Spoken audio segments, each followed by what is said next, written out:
Hello and welcome to today's live cast. I just saw Walter walk off camera. I was hoping he'd hang out for a minute here, but I hope you're doing well and that your pets are also doing well. The theme of today's live cast is playtesting. The last week we've been doing a lot of playtesting at Stonemaier Games. I've been doing some solo playtesting, not for solo games, but playtesting multiplayer games solo. Been doing a lot of proofreading related to some games. Did a team playtest yesterday where not a team game, but the Stonemaier Games team got together for a playtest. And we have a submission playtest this afternoon. My co-founder Alan and I are playtesting or playing a game that was submitted to us that we are intrigued by. So lots of prototypes and playing games recently, playing prototypes on the table. We've been having a lot of fun with that.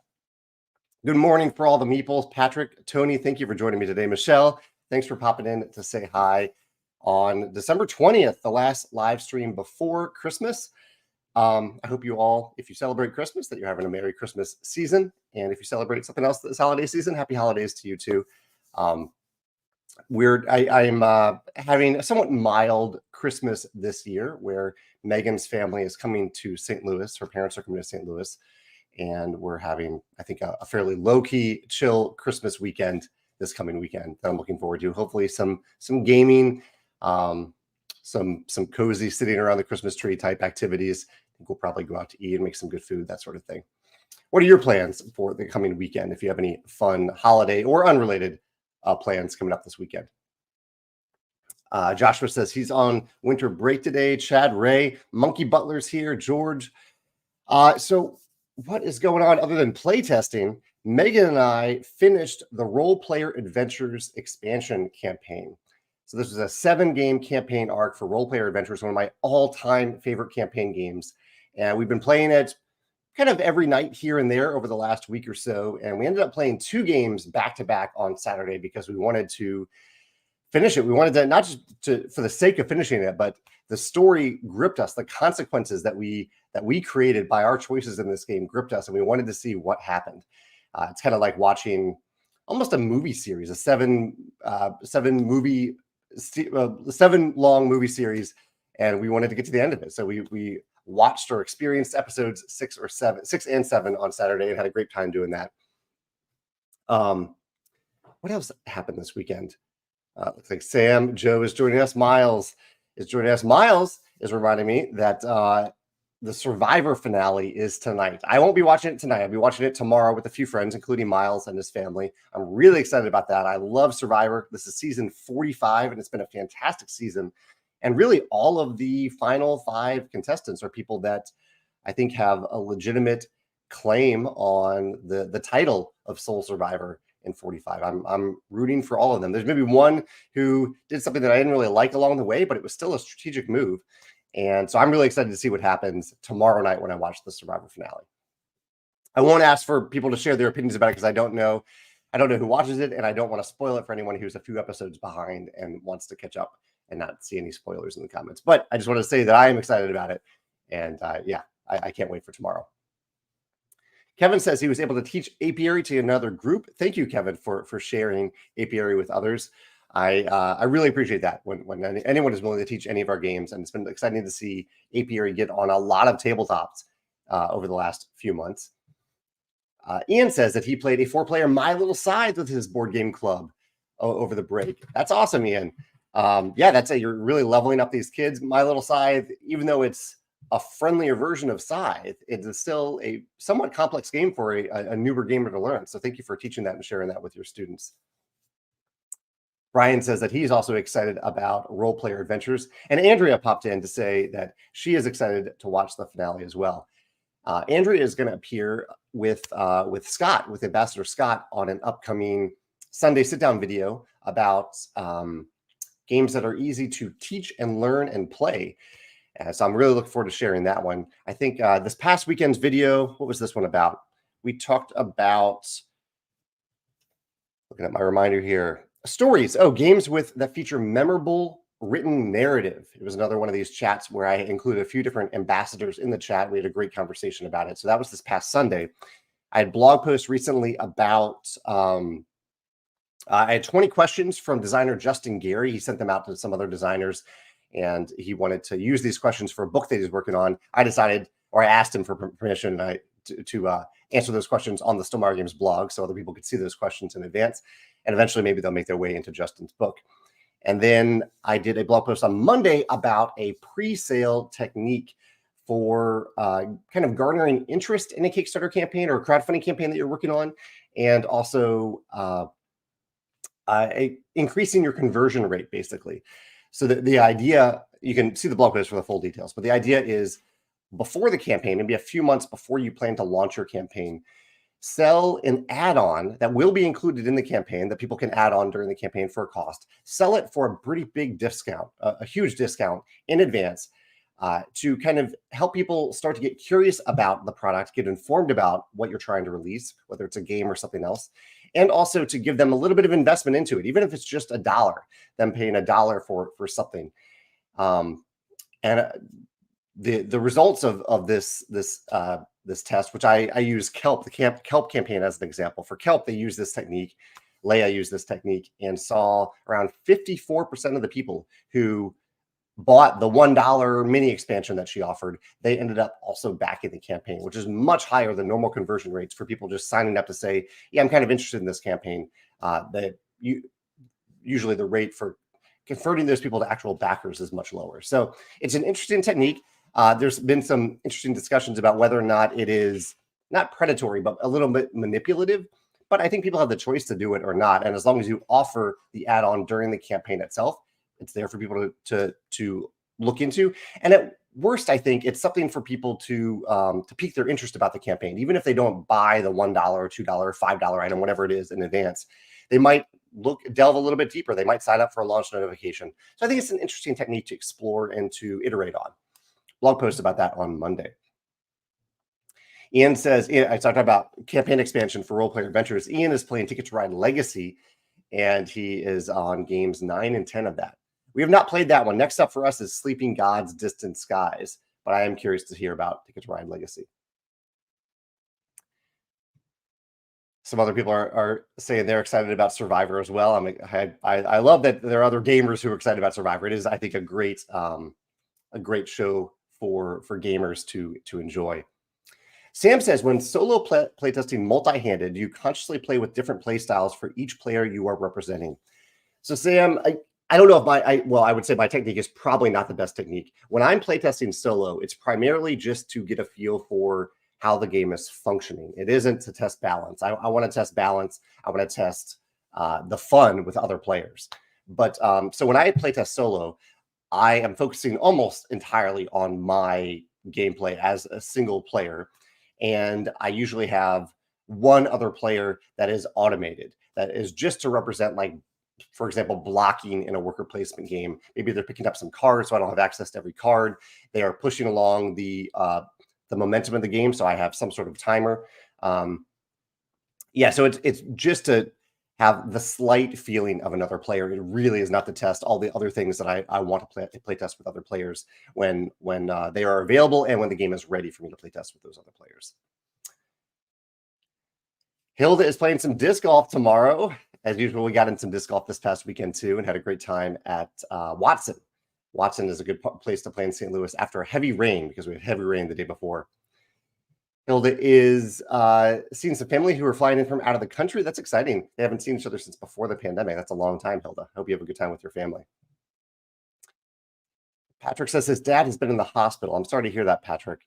But he's coming home today. That's good. And I hope he continues to get better over the holiday. Thank you for sharing that. Corey from Blue Falcon Board Gaming is playtesting his second design, with the theme of today being playtesting.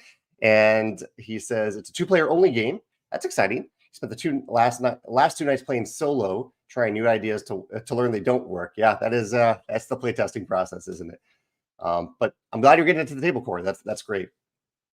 I actually do have a question today that's actually right along this topic here. Not exactly about playtesting, but I have a video that I want to film at some point in the future about games that need multiple plays to shine. So in general, I think it is pretty smart, or at least I as a publisher and as a designer, I try to design games where you can have a good experience the first time you play.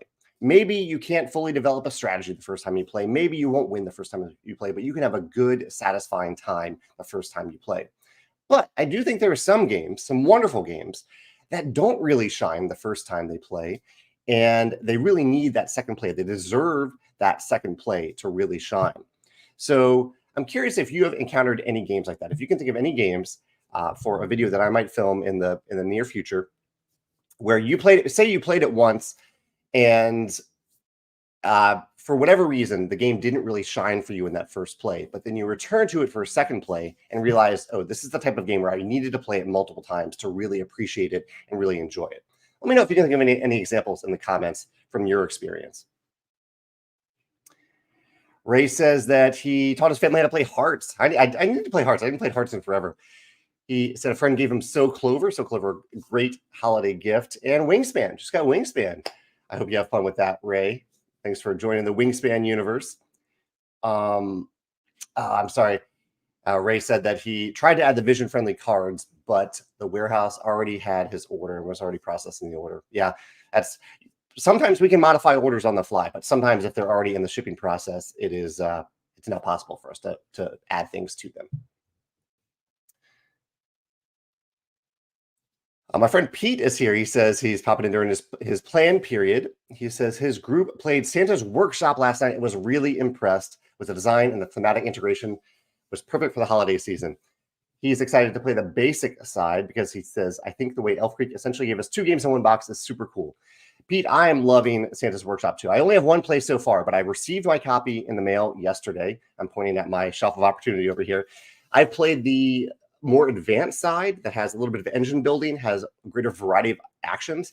But the standard side is one that I'm actually really eager to play too, because it has a ton of positive player interaction on it. It has a bunch of actions instead of just one on the other side, where, and Pete knows this, so I'm explaining to this to people who don't know, where if I place a worker and someone else places a worker on that same action later, they get a more powerful version of that action, but I get a point because my worker is there kind of helping out.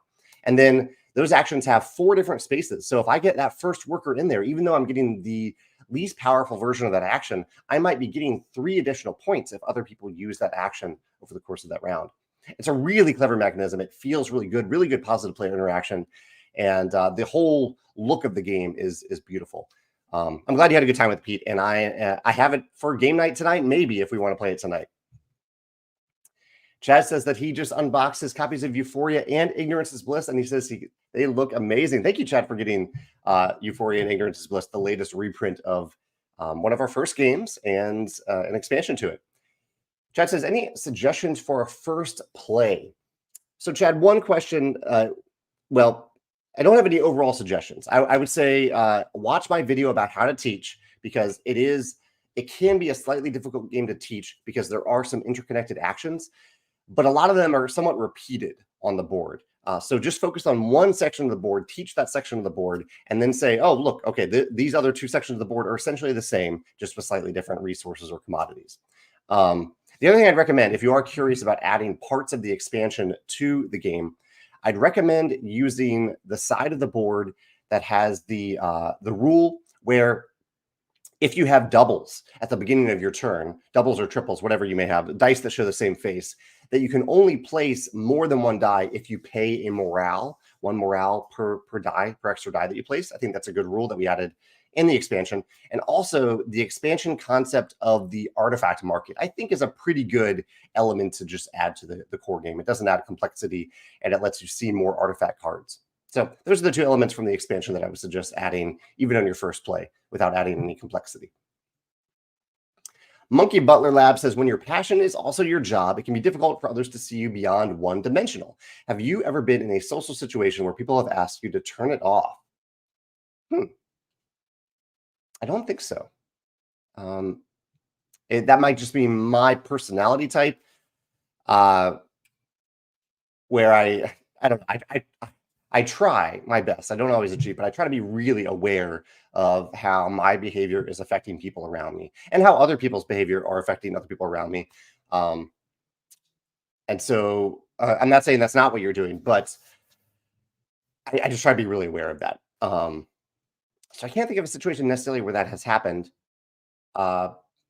specifically in regards to my job in particular, where I try to gauge if people are actually interested. Like if I'm going to talk about games, I try to gauge other people's interest in whether or not they want to be talking about games, or if they do want to talk about games, how they want to be talking about them. And in general, also in social situations, I like to ask more questions than I like to talk. So I'm kind of putting the focus on other people. I think that's an introverted thing. But yeah, interesting question. I wonder if anyone else can relate to that.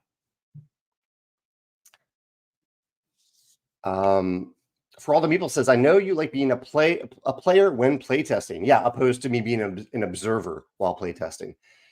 I can't.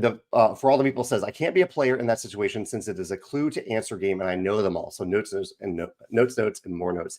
That's interesting. Yeah, I mean, I do have a game that I'm working on where I have a lot. I have a lot of information about what the game is, but it is a cooperative game, and so I tend to let other people lead in that instance, where I'm just there to be a player, be a body at the table, but I am not necessarily contributing as much as I normally would if I didn't have all that information. But I can see what you're saying. If it's a clue to answer game where the whole game, the entire game is information, then it could be difficult to be a player in that situation. Joe says that he enjoyed my recent Fox experiment video. It's not a game about, or it's a video about the game, The Fox Experiment, not a game about Fox experimentation. Joe says his daughter was watching it with me this morning and is excited to domesticate some foxes. Yeah, it is a really charming game, and especially in the way that you are creating these foxes, naming them, and then putting them in the public supply for any player to draft in the next generation of foxes, the next round of the game. Really neat game from Elizabeth Hargrave. Miles is commenting on disc golf this past weekend. He's still recovering from a lot of direct tree hits. Yeah, Miles had one difficult basket where he managed to find every tree at Watson Trail Park. It was a difficult one, especially because Miles was playing really, really well before that, and continued to play well after that as well. Nate says, have I tried any of the exit event calendars? I have never tried one, no. Nate says, I'm doing my first one this year with my wife, and we're having the best time. It's typically less than 5 minutes per day a puzzle, and some are much quicker. That is really neat. The little bite-sized puzzles to do once a day. I honestly think Megan would really, really enjoy that. So I need to remember to do that next holiday season. I'll have to find a way to sign up for a notification or something like that. This did remind me, with advent calendars, reminded me of today's chocolate of the day. I was given a very generous chocolate gift from Fulfill Right, a fulfillment center that is very generous to our annual charity auction. They match the top bid in this auction, and they're a great fulfillment center. And they generously sent me this beautiful package of chocolate with like chocolate covered marshmallows, chocolate truffles, things like that. I really appreciate that. So thank you, Fulfill Right, for doing that. And I don't know if they do that for their clients in general, but it might be something to keep in mind if you're thinking about a fulfillment center. You might get some free chocolates and some free, really, really high quality, delicious chocolates. Casey says, and I'll piggyback on top of that and say, what is your favorite seasonal holiday treat or dessert? Is there something that you were looking forward to eating or that you have been eating this holiday season? When I was a kid, it was peppermint patties. I associated them with the holidays. I love peppermint patties. I ended up getting, over the years, peppermint and mint gives me headaches, and so I can't eat mint anymore. But I used to really, really love peppermint patties. You know, I'm asking questions. I'm not even showing them on the screen. I'm sorry about that. I'll start to do that. Casey says, have you watched The Devil's Plan on Netflix? It's a Korean game show where players compete in social deduction and board and card games. Casey, I've had this recommended multiple times. Meg and I almost started watching it last night, but we ended up deciding to go with the 4th season of For All Mankind, a drama that we really enjoy. But The Devil's Plan is definitely on the list, and I'm glad you mentioned it because I'm hoping to that it might be the next show we watch after For All Mankind. Andrew says, I've been thinking about starting the Wheel of Time novel series. I know Sanderson finished that series. Was wondering if you've read it and about your non-spoiler thoughts. So, Andrew, my very quick impressions of the Wheel of Time series, because it was one that I didn't read growing up. I have heard it recommended many times, including on a YouTube channel about books that I really enjoy. I forget the Daniel somebody YouTube channel. He loves the Wheel of Time, and so I trusted his advice. I gave it a shot. and I enjoyed it to a certain extent. Also, I've watched the first two seasons of the show. I enjoyed the series to a certain extent. The first book felt very much like the first book of Lord of the Rings. The next few books deviated from it in some pretty big ways. But I found, okay, so this really isn't a criticism of the entire, well, in some ways it might be, but I found by book 6, I think, book 6 was the one where I found myself skimming. I wanted it to move forward, and it felt like it was moving forward very, very slowly. And so what I ended up doing is I read books 1 through 5, plus 6. I think I read 6, but I skimmed 6. And then I read summaries for all the remaining books except for the final book. And then I read the final book. I think Sanderson wrote the final 3 books, but I skipped to the final one. And honestly, I felt like that was a good experience for the books. I think book 5, yeah, I'm glad I probably wouldn't have read book 6. My recommendation would have been to read through book 5, read summaries of the next books, and then skip to the final book. I'm sure Wheel of Times fans will disagree with that. But as someone who has a lot of different things I want to read, a lot of different series, that was a way for me to get the experience that I wanted from the series. And so that's an option. If you find yourself feeling like it is a slog at a certain point, know that those summaries are out there, but also know that the final book is definitely worth reading. And I'm guessing that other people might say that the final 3 books might be worth reading. Those are the ones that Sanderson wrote. But even then, there's a lot of stuff that happens in those 3 books, whereas the final book, everything culminates in that final book in a really satisfying way. Let me know if others have thoughts about the Wheel of Time as well.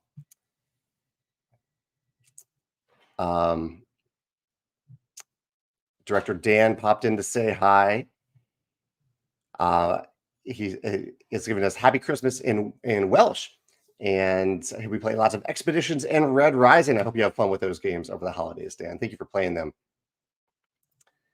My other question of the day. So I had the question today about games that you found that need multiple plays to really shine. The other question of the day I have today is about installment payments. Have you ever bought something? And this is an option that crowdfunding platform GameFound now offers. Have you ever bought something but paid in installments? So instead of paying the full $100 up front, you paid in over the course of 4 months, $25 per month. Let me know your thoughts on that. I'm going to plan a blog post about this. It is not something that I've ever used, but I understand that people have different budgets and different priorities. That other people might use it. My thinking about it, or one way that I have thought about it, and one reason that we haven't implemented it at Stonemaier Games, is that I generally, this statement comes with a lot of caveats in a way, but I'll just say it and put it out there. I don't want to ask people to buy something that they can't afford.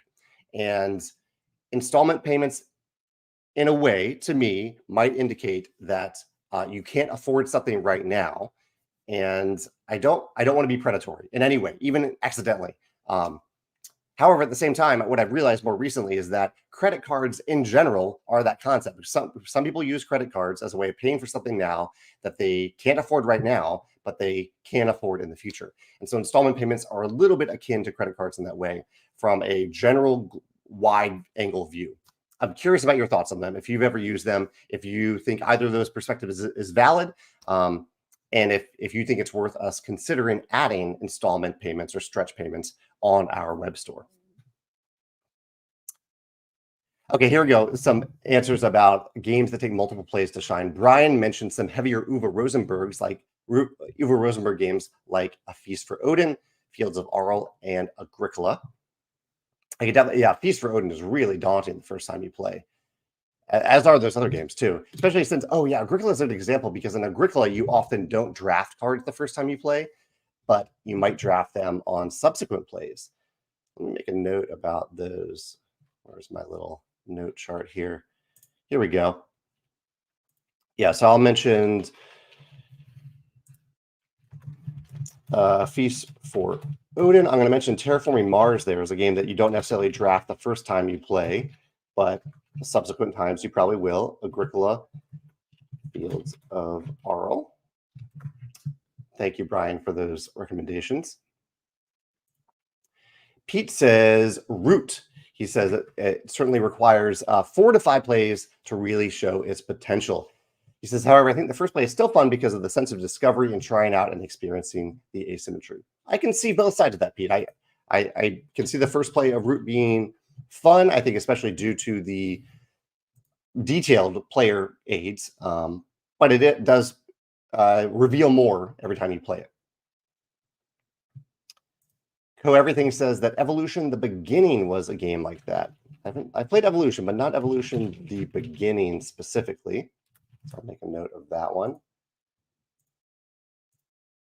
Nate says Barrage and Terra Mystica were ones that fit into this category for him. I'm taking notes about this for the video that I will film on the subject in the near future. Chad says, kind of a separate topic here, I backed the $65 version of Nemesis Redemption. It was nice to see such an affordable version with standees. Will this success push other publishers to make an affordable version of crowdfunded games? I think it's a smart strategy. I'm guessing on that campaign that more people bought the non-standee version because they like the beautiful miniatures. But I like the option. It's a way to get people into the game.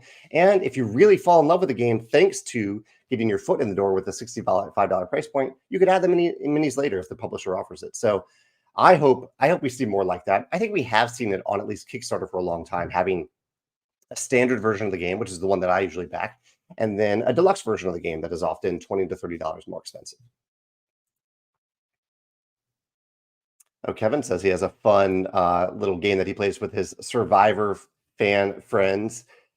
He says, we'll draft players for our team before the season premieres, assign points for various events in the show. Oh, that's really cool, Kevin. I love that. I might need to try that sometime if you are open to sharing how you do it, how you assign points. Oh, this is cool. This came up the other day on, someone asked, why isn't there like a survivor obstacle course I can play? But Johnny says there is. Have I heard of the Survival Challenge? It's a 5-day survivor replica. Oh, it's a 5-day commitment. Wow. Macomb, they've finished 8 seasons, and it looks like a wild, fun time. That's really cool. I have not heard of that, Johnny. So it looks like it is something that you sign up for. That is, it's not something that anyone can just go and try and do. That's really cool. I haven't heard of that. Where do you watch it? Is it on a channel, YouTube? Let me know where you find that, Johnny. Oh wow, I'm way behind on comments. I'll try to speed through some of these real quick. Tanner says games that take a second play. He felt that with Tapestry. Totally fine to include Stonemaier Games on that. And Tapestry, I can definitely see why Tapestry can benefit from multiple plays. Hopefully you still had a satisfying time building your Civ the first time you play. That's the goal of Tapestry, but I can definitely see it thriving on multiple plays. Luke says he feels this way about our recent game, Apiary. I can definitely see that. Yeah. So some of these I think are games where after you play it one time, you see things that you would have done differently, that you want to do differently, that you want to try differently, which I don't know. It does fit into this category. I also think that's a category on its own of games where you delve deeper into the strategy on subsequent plays, but it does definitely have some overlap with this topic as well. Chad says, I felt like Heat needed more than one game. Yes. Heat is one where I played twice on the same weekend, and I'm glad I did, because the first play I thought was fine. The second play I thought was really, really cool, because there's a lot of timing elements as to when you play certain cards in Heat, and you may not just get it the first time you play as I did. But the second play I did. Sam says that Dune, Imperium, and Spirit Island are games that do this for him. Taking notes about those. I fell in love with Dune Imperium the first time I played. I didn't really need a second play for that, but Spirit Island, I can definitely see one. Joshua mentions Pendulum as one. A couple different Stonemaier games on this list. Matt says that the group didn't like Scythe at first, and then things clicked and they fell in love with it the second time they play. Another Stonemaier game for the list. Let's see. Carlos has a question. Let's see if I can post it. So Carlos has some questions about a game that I haven't really delved into yet. And so, Carlos, I appreciate your curiosity. I look forward to talking about the game in the future, but not ready to talk about it quite yet. Andrew felt it with Euphoria. Euphoria, I think, is is a tough one to get into the first time you play because of all the interconnected actions. It can just feel like resource gathering until you see what you're building towards and how you're using those resources. Todd has a question about a statement made by the Scythe digital developers, where they talked about that they haven't released any expansions on Steam yet. I appreciate them releasing that statement as well, Todd. And one of the key phrases in that statement, basically the statement said that they don't see a way in the foreseeable near future that they can release expansion content because they had to completely rewrite the code for the entire game for it to work properly. And now they just don't have the resources to add the expansions or add any elements of expansions. I think money might be a little tight for this developer. To help out, we have decreased our royalty for this developer, so they are paying us a very, very small royalty at this point to give them more finances to maybe make this a possibility. And there's a development that I can't talk about yet that will probably help their cash flow as well, to increase the chances that they'll add expansions in the future. So it isn't a permanent stop, and they are still supporting the game. They're just not planning to add anything in the foreseeable future. But I think that has the potential of changing in the future.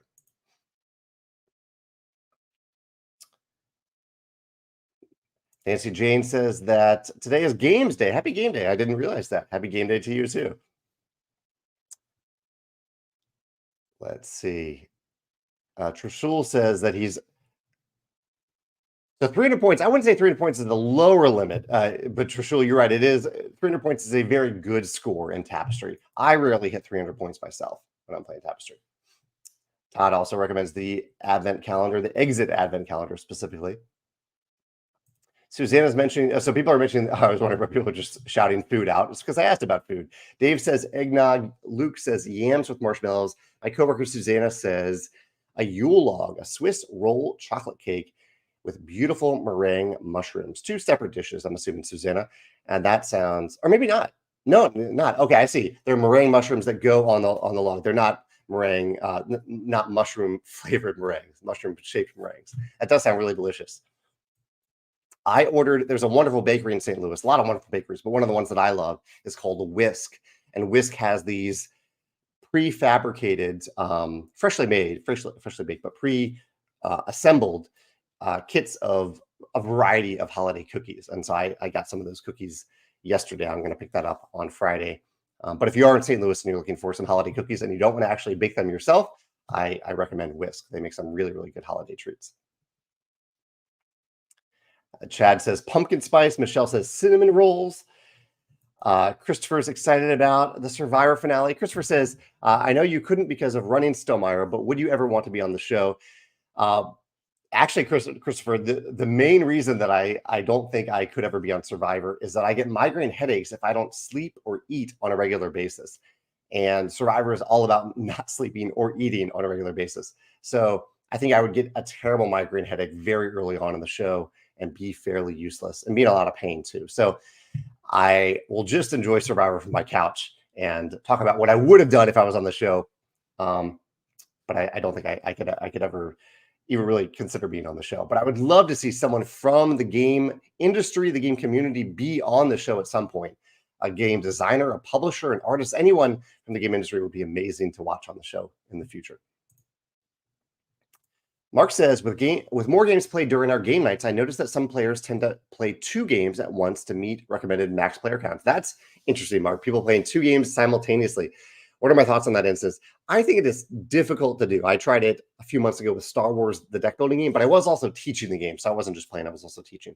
I think it's tough to divide your attention that way and really wrap yourself in the magic circle of one game if you're playing 2 games at the same time. But I applaud anyone who's able to do that.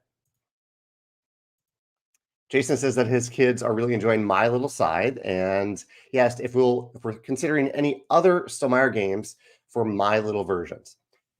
We don't currently have anything like that in the works, Jason, but we are taking into account that, especially for some of our bigger brands like Scythe, that there are people who might want a heavier version of it. There are also people who might want a lighter version of it. So we are considering that for some of our other brands as well. Yeah. But not necessarily the My Little take on it.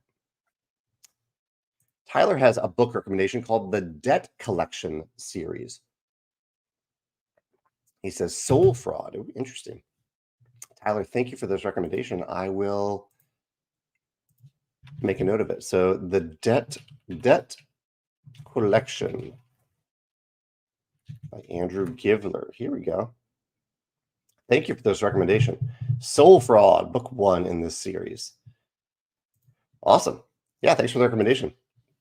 I am still reading book 2 in the Fourth Wing series, a book called Iron Flame. And after that, I have 2 books from Brandon Sanderson to read. One, the final book in his the Skyward series. And then he released a surprise book yesterday as part of the Year of Sanderson, just a little short read. So I'm excited to read that too. That might be a one-night read, that little book that he released.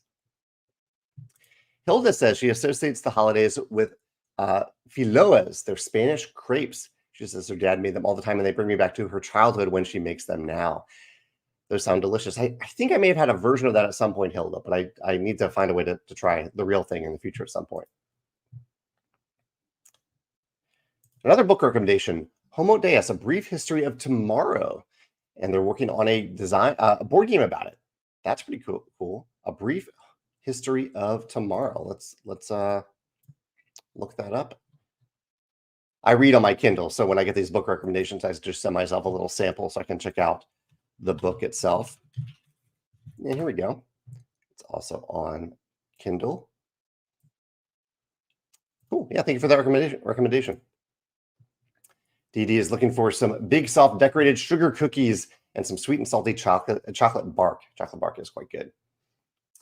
Okay, so people are talking about installment payments now. One of my other questions for today. Chad says that he never does installment payments. I like to know something that is paid for in full.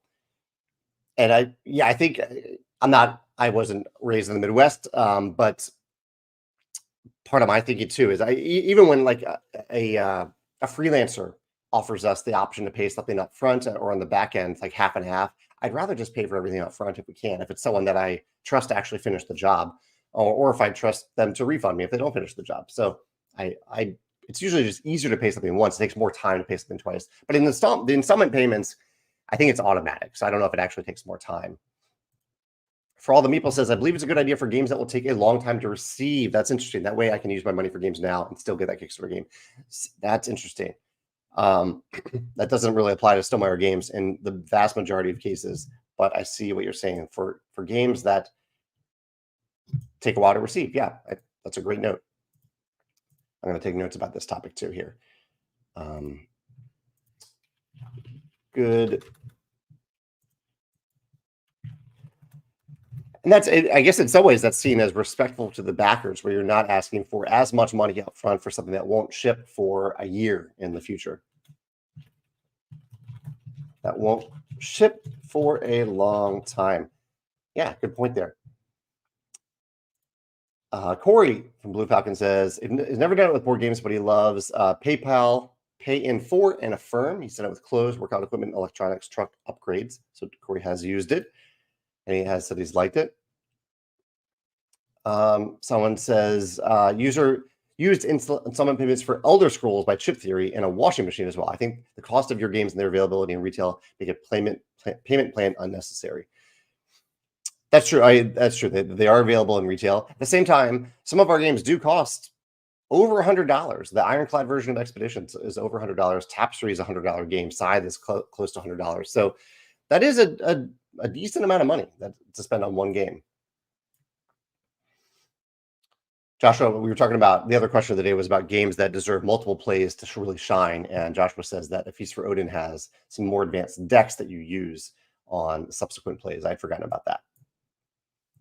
James says, I don't buy anything I can't pay off at the end of the month. I think you should only add the pay by installments option if you feel 100% comfortable with it. And yeah, that is, for James, every now and then people ask me for advice on how to use credit cards. And my advice is, like, I use credit cards because I like to get the dividend payments, but I pay them off in full at the end of the month. I don't like to buy something that I can't afford to pay off when that bill comes on, when the first bill for it comes around for credit cards. Carol says, I avoid installments except for big ticket items, but I could see a time in my life where it would have been a nice option for budgeting. Yeah, different people at different stages of their life. I appreciate you saying that, Carol. Jethro chimes in with Dwellings of Eldervale as a game that needed multiple plays to shine.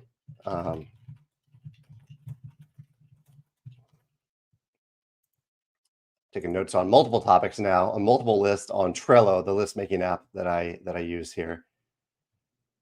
So I want to factor in the the total expense matters for the viability of an installment payment. Dwellings of Eldervale as a game that needed multiple plays. Dwellings of Eldervale. Been a little while since I played that one. James says, I don't think Stonemaier games are that expensive. Do you need an installment plan? We don't need one. No, we don't need it. It's just something that we're offering, or that we're considering offering, if it would be helpful to a number of customers. And also not predatory in any way. Here we go. Monkey Butler says, as someone who has used credit and still does at times to not miss an opportunity, I would highly recommend never buying something that isn't life critical on any form of borrowing. I agree with that. Yeah, good credit advice there. Miles mentions the game Feudum taking a couple of plays with the same people to really shine. I can definitely see that with Feudum. There's a lot going on in Feudum. Thank you, Miles, for sharing that. It's a good point for Monkey Butler. If something is really that good, it'll be there later when you have the funds. I wouldn't say that's a universal truth, but I would say it often applies to things. If something is really good, if people really like something, then they'll probably make more of it. And if a company chooses not to make more of something that people want, just because for reasons, maybe they decided to use the exclusive label at some point, which is their right to do, and their probably obligation to follow up on that and keep it exclusive if they say that. But I think this is a testament to why I don't advocate for using crowdfunding exclusives, because it means if you make something really awesome, you put your time and effort into making something awesome, and then you can't sell it to people later, even though people want it, that's really sad to me that you can't include people because you put on that exclusive label early on. Dave says he uses installments for more expensive items, and if there's 0% interest. Yeah, only for 0% interest. I'll make a note about that as well. Yeah, 0%, only for 0% interest. Mark says it might be a good thing to consider since the economic factors for each country are different, and with that option, the buyer will not feel fear of missing out when a new game is announced. That's true. You're right. Yeah, you're right. Economic factors are definitely different for different countries. Great point, Mark. Danny says that you need to play Anachrony more than once. Ironically, a game that I've only played once so far. Although I used the time travel in the first game, Danny. Danny says the first play is you don't use the time travel, but I used the first play because that was why I wanted to play Anachrony. Julie says, I can see installments making sense for something like a major home repair or project, but not for games, for Julie at least. As much as I love games, no one game is a necessity. So delineating between wants and needs. Wants versus needs. Corey from Blue Falcon says, have you ever considered applying for a game show? Squid Game Challenge Season 2 is taking applications. We haven't watched, we actually are almost started watching Season 1. That was on our list of shows to consider yesterday. We haven't watched Season 1 of the Squid Game Challenge yet. Corey, I think any show would take too much of my time, and I don't really like being in front of crowds of people. I'm okay with this sort of interaction, but I don't like being in front of crowds of people. I guess competitions are a little bit different. But I was actually reached out to recently by a producer of a game show, a contestant style show, a challenge show that doesn't exist yet. There's one they're working on, and they're looking for people in the game industry. And I was flattered by the request, but it was like a multi-week commitment, and I don't have multiple weeks to take off from Stonemaier Games. Or if I do, I'd like to spend that maybe traveling somewhere. So it isn't something I consider. And I think there are many more interesting personalities to appear on those shows than my fairly low-key personality. Anthony says he has done installment payments and he likes them. Some would like the game, but if someone already has to decide between bills, food, rent versus paying for the game, many would choose their bills. Definitely, definitely. So maybe that's a way for you to still pay your bills, but also have a way to still get a few of the things that you want as well, to balance those needs and necessities. Sean says, I recommend the work of Ian M. Blanks, or he recommended them a while ago, The Player of Games. Let's see. I think I did. Well, I don't know entirely. I tried a book in that genre, and I don't know if I tried The Player of Games, Sean, but I did add it to my list when he mentioned it. I just can't remember. I definitely haven't read. I can't remember at this point, so I don't want to say either way, but I did put it on my list when he mentioned it. Thank you for bringing that up again. I have a lot of samples on my Kindle, and I also have a lot of series that I'm already into, and so I would say like 75% of my reading time are reading series that I'm already reading, and then the other 25% are new things. And then I go through like dozens of little samples on my Kindle to see what hooks me. Nancy Jane says Woodcraft would be better on subsequent plays. She was entirely lost the first time she played it, so I need to add Woodcraft.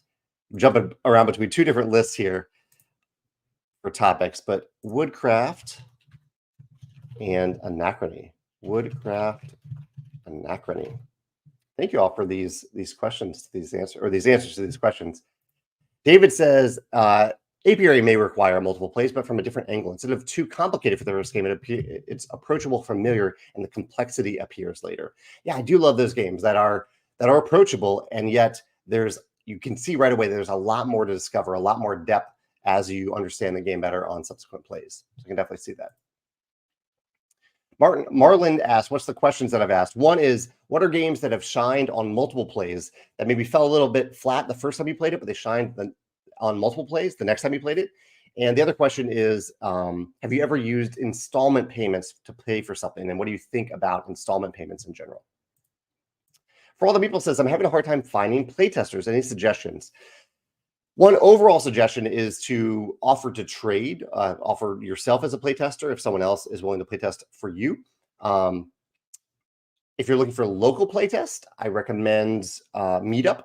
And I also recommend looking at the section on our website about how to design a tabletop game, because there are lots of different resources there about finding playtesters. I think there are like 4 or 5 links there about that topic. Didi says installments can be nice for small things like games, especially for folks that have fixed incomes. So the idea is not necessarily choosing between wants versus needs, but to pay for your needs and also have a little bit of wiggle room for those wants, which I can definitely see that. Joe says that Lost Ruins of Arnak was this for me. I also think about Challengers, which has a surprising amount of depth, but at first, many of those play nuances were missed. You know, I like both of those picks, and I would add Everdell for me there.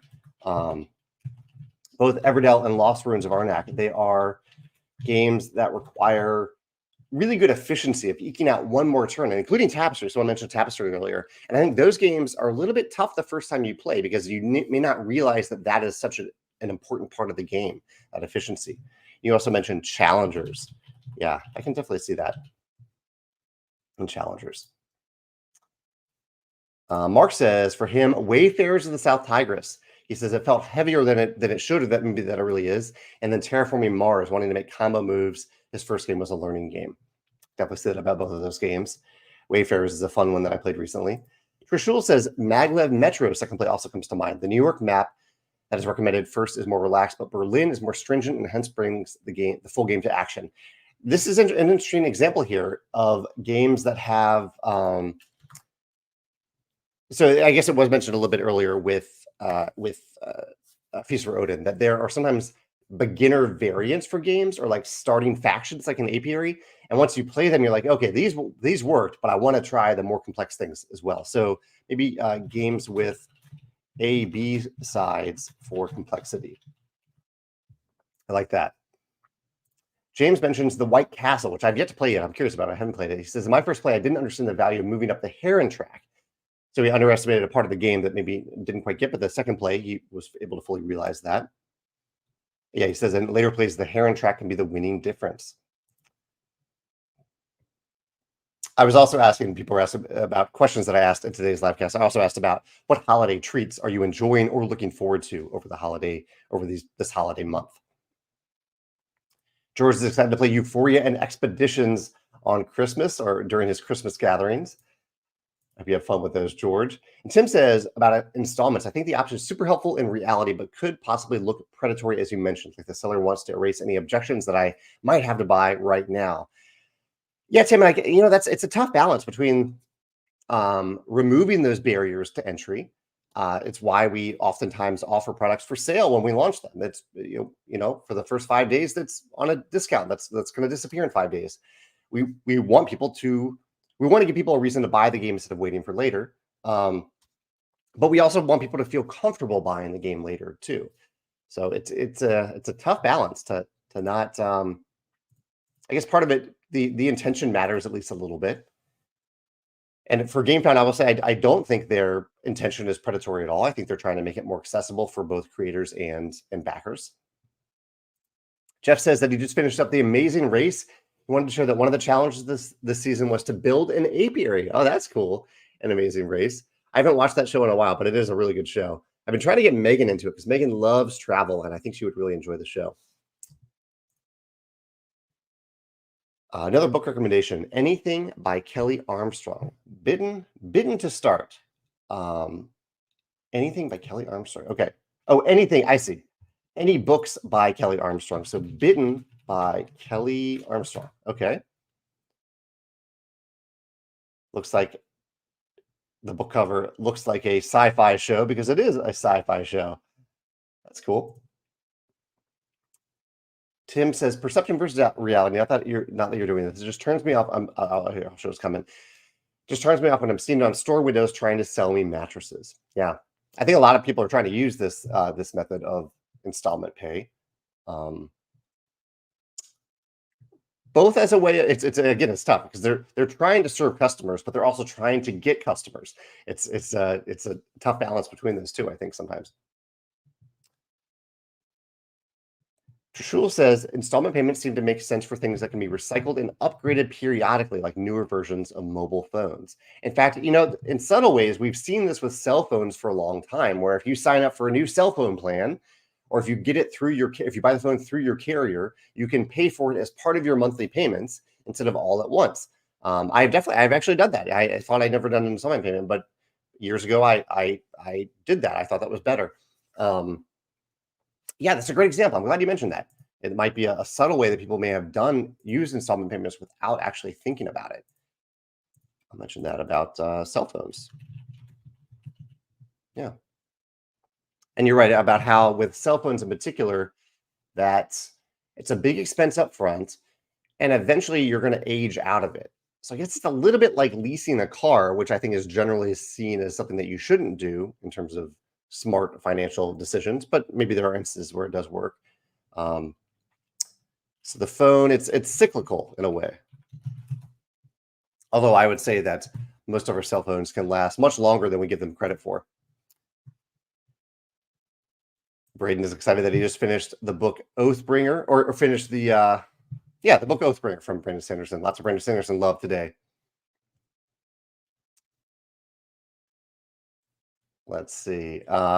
Braden also mentioned Ark Nova as a game that needed a few plays. Yeah, that's one for me that I loved the first play. The first play did not fall flat for me, which I know is highly subjective, but for this category of games, I'm in a way looking for games that fell a little flat because maybe for various reasons. Maybe they were too daunting the first time, but they really shined the second or third time they played. And Ark Nova, even though it definitely made me want to play it more to discover new paths, it did not fall flat the first time I played it. Tom's just popping in for a quick Merry Christmas. Merry Christmas to you too, Tom.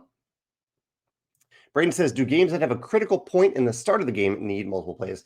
Oh yeah, that's a big topic there, Braden. I have a whole video about games that require big decisions at the front of the game, which is something I generally do not recommend, because it can be difficult to onboard if you do that. But games do that, and some games put a lot of weight in that decision, but still make it relevance. Yeah, that's a good question. Games that have a critical decision at the start of the game, and how that can almost ruin your game. I would almost say that's just a game design thing in general to avoid. But I like the point. I'm going to make a note of that, where games that have a critical decision early in the game during setup. I think I phrase it as like before you've even started the game. So critical decisions during setup. Yeah. PJ from a great podcast that actually I've appeared on now. We talked about this last week, but the podcast hadn't gone live. Games Overboard. You can find my chat with them on their podcast. Now, I also appeared with Rado and some, well, not Rado. Rado actually wasn't there. It was on Rado's channel. But I was with Ray and Chris and Ruel for a little chat about Stonemaier Games last week. Hope you have a good drive, PJ. Question about colors. Oh, let me hide this in case there's a spoiler, Bobby. So Bobby, yeah, send me photos of what you're talking about, Bobby. That is a spoiler. It should be one color. It should not be pink. I should say that, but I don't know if this is a color thing. If it's basically, I don't know if it's your eyes or if it's actually a plastic issue. So send me a photo of what you're seeing at Jamey@stonemaier.com, and I'll take a look. Let's see. Rocky says, I tried installments for big projects that involved really big all-in pledges. A good example of this was the recent Scarface GameFound project for new expansions, but all prior content. It's like big all-in pledges. They can get quite expensive. Anthony says he's working on a racing game where the vehicle movement will take a few playthroughs for some to improve their understanding and make better choices. Similar to Heat, which we mentioned earlier, is knowing your game will not shine at first, but be fun and rewarding later. A sign it's too complicated or bad in general. That's a good question. I don't want to make that general statement. It's one of the reasons I want to make this video, to show that there are games that really do shine after the first play. But I think it also raises a good onboarding challenge to do everything you can to make that first experience at least a satisfying one. Even if you're not going to win, even if you don't fully understand the strategy, but you can still have a satisfying, fun experience on that first play, because if it might be the only play you get out of any given player. A lot of people will only play a game once. If it falls flat, they have plenty of other games they can turn to. So I think that first experience is really, really important.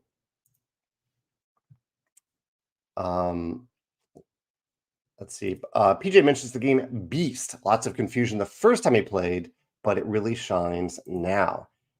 I'll mention Beast. I think I saw some ambassadors mention Beast as well. Yeah, that's a hidden movement game. Monkey Butler says, thank you so much for adapting, including YouTube viewers who participate in these videos live, at least. YouTube viewers were always welcome, but not live. And I'm glad that StreamYard has allowed me to do that. Yeah, my pleasure. I'm glad it's worked out. Greg says, I find that I need a couple of plays of most games to really get an appreciation for it. I spent most of my first Scholars of the South Tigris play not translating manuscripts. Yeah, I think for complex games, this can be a big challenge where you're picking different things to focus on, knowing that you can't understand everything yet. But then on your next play, maybe those things can emerge. Thank you for sharing that, Greg. Braden mentioned Everdell as well. Melissa mentioned Starship Captains. She played it a few times to appreciate how to maximize her turns and be efficient. Reminded her a bit of the efficiency elements of Lost Ruins of Arnak. I'll add that to the list. Starship Captains. Yeah, well, I've only played that one once as well. Marlene asked, "How is Walter today? Am I looking forward to having anything about Christmas this year?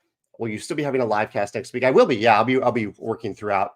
Sorry, live cast next Wednesday as usual. Walter is doing well. Last night he was playing with something in the middle of the night. I think he was knocking something off a ledge in our bedroom and having fun with that. Woke me up a little bit, but I was too drowsy to like really look at what he was doing. But he was going crazy and having fun. He seems to choose his play times around 6 a.m. in the morning. I usually wake up at 7 a.m. So it's a interesting hour to listen to what he's doing during that hour when I'd rather be sleeping. Brian says, he echoes the White Castle White Castle. I really need to play this game. I've heard great things, and apparently I need to play it twice. Bobby recommends The Three Body Problem. I really struggled to get into this one, Bobby, but I appreciate the recommendation. I know a lot of people love this book, and there is, I believe, a Netflix series coming that I'm intrigued by. I'll check it out to see if it intrigues me more than the books did. Julie says, the more complex the game, the more plays it can take to shine. The first time through feels like I'm discovering the game and seeing the potential, but not fully experiencing it yet. I sometimes feel like I've just started to get going when the game ends, and then I want to play again and see what I can do. And I think that's oftentimes a good thing for a game, where it can really kind of whet your appetite for future plays of it. Yeah, so I ideally it just doesn't completely fall flat the first time you play it, but I think that does happen with some games. George is getting into Red Rising because he got the game I wanted to read before playing. And the game does not spoil anything from the books. So, George, it is okay to kind of play and read at the same time. And he says, I'm actually reading along while listening to the graphic audio version. I have listened to it. Yeah, I've read the books twice. One was actually reading them. One was listening to them. I enjoyed both versions. Yeah. For all the people says, what about installments on large bundles of games? I could see that. Yeah, I could see that being a viable approach. Yeah, when the expense gets really, really high, I can see people appreciating the installment payments. I guess we do have some bundles on our website. It's bundled more out of convenience than anything else, that you could buy everything all at once, but it's just separate products that are just going to be packaged together at the fulfillment center. Mark mentioned Expeditions, having a much more affordable version available for purchase. FOMO can be addressed without having the need to do stretch play. That's a great point, Mark, that for Expeditions, we offered, and I think maybe Chad mentioned this earlier too, you could have the premium version of the game, and you can also have the more reasonably priced version of the game, the standard version that people can enjoy depending on their current budget. I like that as a potential option there. And let me add that to the list.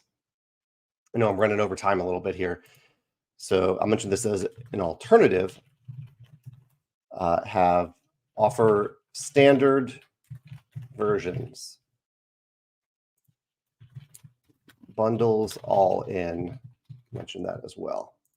Notes to my future self to decipher. Michelle says she's watching, playing Wild West with some friends.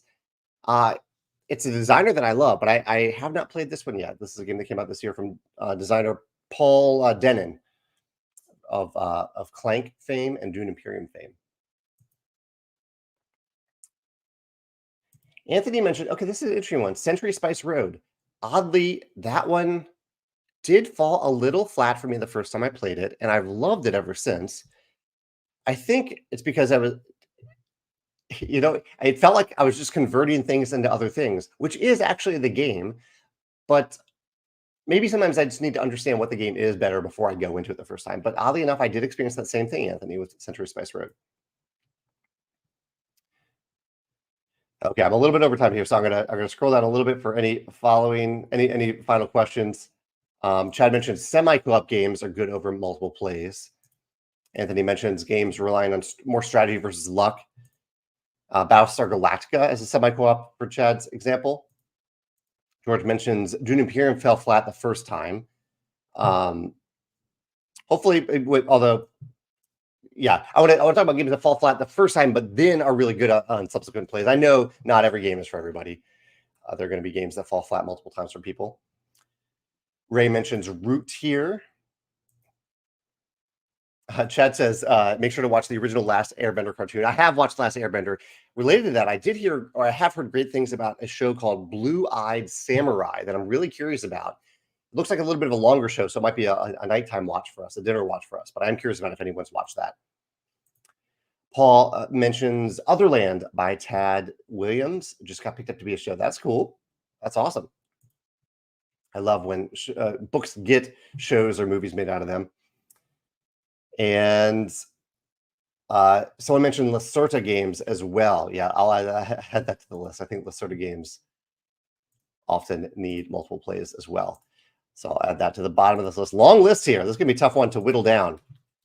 So Lacerta Games. Awesome. Thank you all for the conversation today. The well wishes, the recommendations, the answers to my questions. It's been lovely spending this hour with you. And I will see you next Wednesday. Yeah, I'm not taking off next Wednesday, so I'll be here to hang out with you then as well. So I'll see you then. Have a great week. Have a Merry Christmas if you celebrate that. Happy holidays otherwise. And yeah, take care. Bye.